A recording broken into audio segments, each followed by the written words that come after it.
It's nice to be back with you face to face. We've been doing, in the last 14 months, I believe we've met by Zoom or whatever technologies at least a couple of times every single week. I think with one exception, I was in Ottawa for meetings, so it's nice to be back and to have a chance to be in the same physical space with everybody. Thanks for joining me here today. As we approach Budget 2021, looking back over the past year, COVID-19 has handed us some new challenges, and for most of us, greater challenges than we've ever had in our lives. And the virus has challenged each of us to become more resilient. It's challenged us to become more innovative, and I think also to become more determined than we ever thought would be necessary. Our number one priority has been to protect our most vulnerable citizens and ensure our healthcare system is there for all Manitobans when they need it, not only during this pandemic, but well after this pandemic is over. And we're also focused on creating an environment for sustained economic growth and for economic recovery. Prior to COVID, we had made a vow to fix the finances of our province, to repair the services, to rebuild the economy of our province, and we had made some significant success in each of these categories. We've kept our word in respect of moving to a more balanced financial situation. We did that with discipline, we did it with caring, we did it the way Manitobans do it. Manitobans know in their struggles to achieve some financial security for themselves that they have to make challenging decisions every day about prioritizing where their money should go and where it shouldn't go. And we made those same decisions. We succeeded in balancing our budget, and we did that while we maintained the highest level of support for health, education, and families in the country of Canada, bar none. We continue to invest more in these important services for vulnerable people per capita than any other province in Canada. We were doing that before COVID. Recent analysis has us second in the country in investing in supports for individuals and small businesses during COVID. And we've done this not to prepare for a pandemic that no one could have predicted, but to prepare for the uncertainties that exist in our lives and that have in Manitoba throughout our history. And it's good we did. But we also know that there are significant challenges for Manitobans as a consequence of COVID. We know that tens of thousands of Manitobans have lost wages. That's many of our small business people have struggled because of the necessary restrictions that we have had to impose and maintain. We know that many others have struggled to protect their hard-earned incomes. And so we believe that more tax relief sooner is better in the face of the realities of COVID than to delay it. We know that Manitobans work hard to find money, to spend, to save, to invest, so that they can support themselves and so they can support their loved ones and so they can invest in their communities too. Compte tenu des défis importants créés par des pandémies, les Manitobains ont besoin de plus d'allègements fiscaux et plus tôt possible. Le budget 2021 continuera de protéger les revenus durement gagnés des Manitobains afin que vous puissiez soutenir vos proches et investir dans vos collectivités. Manitobans had years of enduring some of the highest taxes in the country and of experiencing some of the fastest rising taxes in the country as well. But since we took office in 2016, we have remained steadfast in our commitment to lessen that burden, not to make it less affordable, but more affordable for Manitobans, especially for those in need. In 2019, we introduced the concept of the 2020 tax rollback guarantee. That 2020 tax rollback guarantee we committed to would save the average Manitoba taxpayer $2,020 over the next 4 years. That guarantee was our promise, our way of saying we were dedicated to making life more affordable for Manitobans and for their families, not less affordable. And that commitment is what we have fulfilled. through measures such as reducing the provincial sales tax from 8% to 7%, indexing the basic personal amount, the amount at which you, when you exceed it, you begin to pay taxes, is now indexed to the rate of inflation. Indexing personal tax brackets as well, so the concept of bracket creep, which causes you to move faster into a higher tax bracket, has been eliminated here in Manitoba. We've removed the PST on your home insurance, a fundamental necessity for families. And we've removed the PST on professional tax preparation. Bad enough you have to pay the taxes, let alone pay the PST when you pay the taxes. We have also removed probate fees, and we've removed the PST off the preparation costs on wills as well, to encourage Manitobans to prepare and to keep money with families when someone passes. In addition, we have reduced vehicle registration fees. We have removed the PST on, or will be removing the PST on personal care services such as haircuts, salon visits. And we have announced our intention to begin phasing out the education property tax. I keep my word. I lead a government that values its word and keeps it. And I'm proud to say that today we've implemented all but those last two measures. And so today I am pleased to announce, as part of Budget 2021, that we will begin the process of removing the PST on personal services. That'll happen later this year, and we'll begin to phase out the education property tax as well. Phasing out the education property tax, and we are one of the only jurisdictions in Canada that allows local rate setting, tax setting, and that depends as much as we do on taxing people on their homes and properties. But phasing that out will benefit approximately 658,000 Manitoba ratepayers who have residential, farm, or commercial properties in Manitoba. These property owners will begin to receive rebate checks later this year. Our government's keeping our promise to relieve ratepayers and leave more money on their kitchen tables, which is where you need it after all, especially after COVID.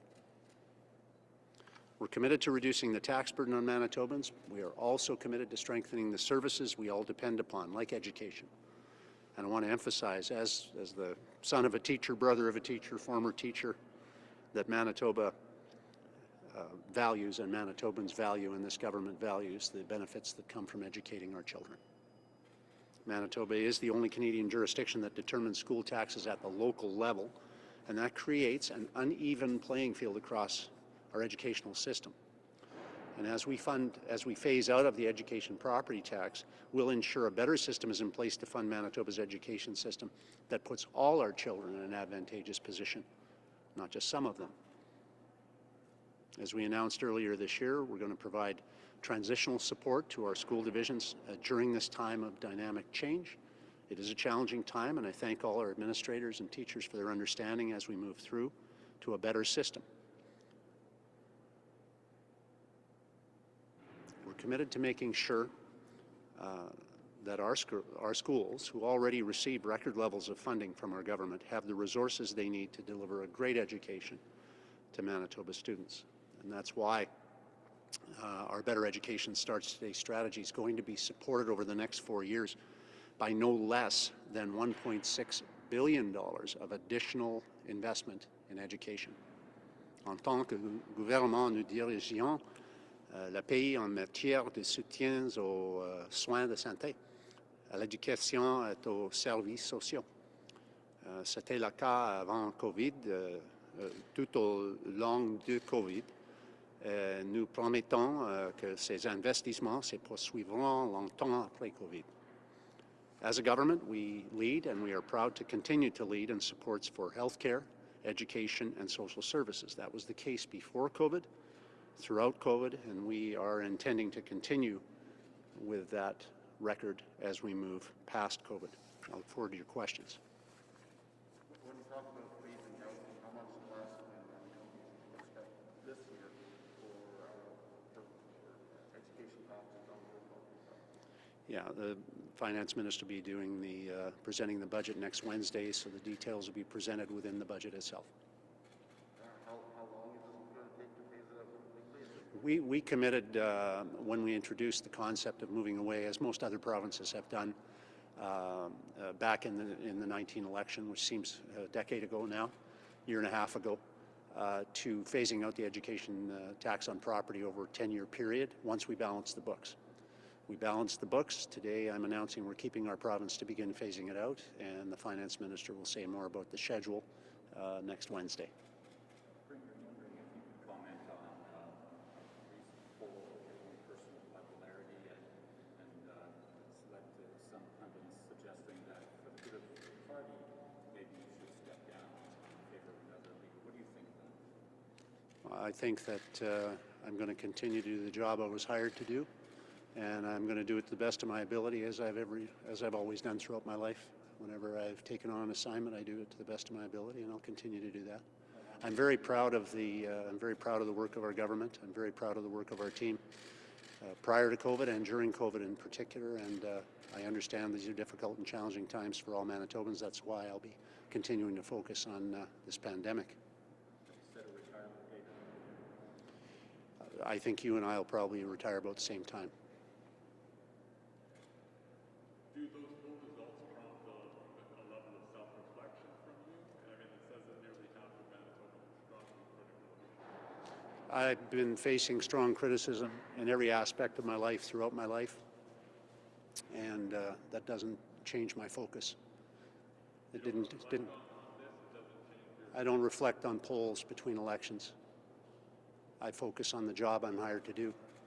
And the job I was hired to do was to get this province stronger, fix its finances, repair its services, rebuild its economy, and part of that is lowering taxes. And we were among the most heavily taxed people in the country. And that seems like ancient history now, but it wasn't an easy time for many Manitoba families who were struggling. When we came in 16, we had close to $1 billion deficit and some of the highest taxes in the country of Canada, and we don't anymore.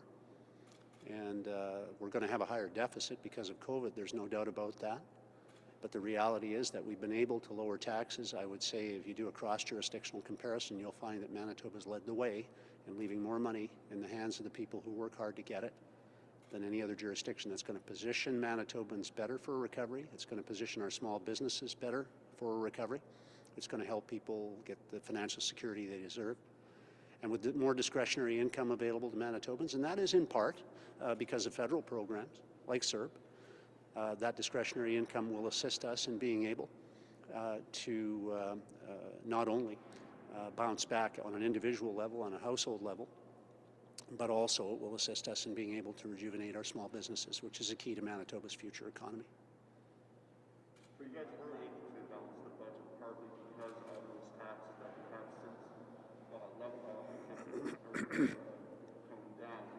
Was there any thought given now that over the next 2 years, this year, the next, going to be putting $3.6 billion of deficit on the table to maybe hold back on getting rid of the education tax, and or maybe even looking at putting some of those other taxes back in play to help get to balance budget again or tapering off again? When we came in, we had one of the most expensive governments in Canada by all measures. But the spending wasn't just focused on key departments that help vulnerable people or vulnerable children or those who are ill, for example. It was across the board in every area of government. We found savings in low priority areas and moved that money to higher priority areas. And one of those high priority areas was back into the hands of people who work so hard to get money in the first place. Seniors who are living on fixed incomes, finding it pretty hard to deal with higher taxes, higher rates for everything from hydro to auto pack and so on and so forth. Families struggling to make ends meet. Small businesses as well that were victimized with more red tape and higher taxes than most other businesses and small businesses in other parts of the country. So we faced up to the challenge of addressing some of those issues, and there are more that need to be addressed as we move forward. But I think the fundamental difference perhaps between us and say the opposition or the previous government would be that we understand that higher taxes hurt and that they hurt real people. And so today what we're announcing is the keeping of a commitment we made that we think is important to move Manitoba into a more a stronger position post-COVID. This is a key part of that, and I think it's made more urgent by the realities of COVID than it was even before. To encourage vaccinations for COVID, would your government consider for workers passing some sort of law, or at least encouraging employers to grant them grant workers time off during work day to get their shot, as opposed to them perhaps losing pay, like something similar to the laws around voting and giving people 3 hours instead of several hours to vote. Is that something that you would consider? It is important that we have as many people as possible vaccinated as soon as possible. This herd immunity concept has to be in all of our minds, and I'm interested to I've just learned about some of the incentivization that's going on in some of our northern communities, Indigenous communities. So I wouldn't close the door on some opportunities that we could pursue to, beyond the advertising we're already doing, of course, to get more people to get vaccinated. I think for the most part, I would hope that Manitobans understand this is the right thing to do and it's the safe and smart thing to do. But we'll see how it goes, and we're not closing the door to other possible incentivization. Would you encourage employers to not deduct pay for someone who, let's say, at 3 or 9 in the morning on a work day has a date with a vaccine at the convention center?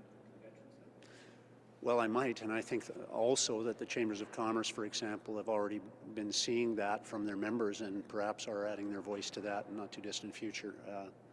It's in the best interests of small businesses to have their employees vaccinated, and that gives the added assurance to customers when they come in that they'll be safe and protected. So, again, these are measures that may need to be employed, additional measures may need to be employed. We want to make sure that we get as many Manitobans vaccinated as quickly as we possibly can. Manitoba has, I guess, thousands more supply of vaccine that it could be doing on a daily basis. Who then is at fault for the daily delivery of vaccine is at the level that it could be? Well, I think our vaccine team's doing an incredible job. I think there's some misunderstanding. There's briefings that are available, and I'd encourage all journalists and column writers to attend those briefings, and they'd be aware of the flow nature of vaccines, that it isn't a bad thing to have vaccines in fridges for a time. That's where they are stored. We're going to have thousands of vaccines made available in just the next 5 days. I think we're going to increase by close to 23% over our year-to-date total. That's in the next 5 days. We'll increase by 23% our total number of vaccines. We are a province that is in part northern and rural, and so there naturally are going to be vaccines stored until they're able to be made available.